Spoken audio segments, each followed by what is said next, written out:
Go next door now, where a major shift happened overnight. Wisconsin voters, you've elected a Democrat as governor. The race was almost too close to call, but overnight, Democrat Tony Evers narrowly beat out GOP incumbent Scott Walker, denying him a third term. Kaya Edwards is live in Hudson, Wisconsin this morning. Kaya, this is a big change.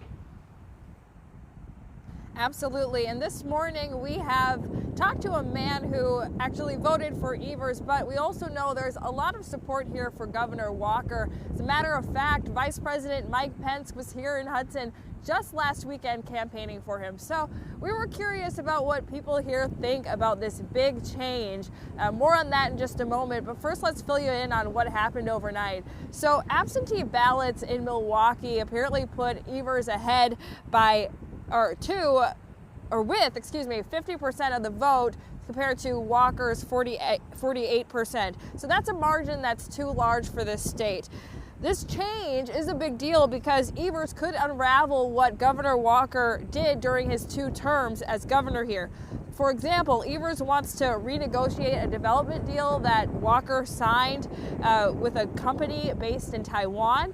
He's also vowed to withdraw Wisconsin from a federal lawsuit that was seeking to repeal the Affordable Care Act. And matter of fact, he focused a lot of his campaign on supporting health care for people with pre-existing conditions. Now, this morning we went around Hudson talking to people, and a handful of them said that they were just waking up to this news and that they didn't have a strong opinion on it just yet. But we also talked to one woman who said she's really excited for this change.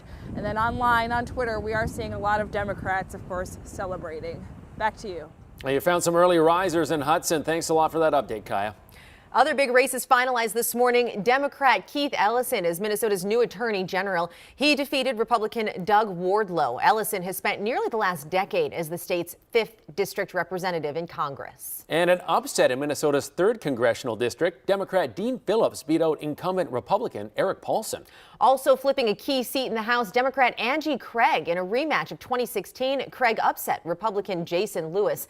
Their campaigns generated millions of dollars of outside spending.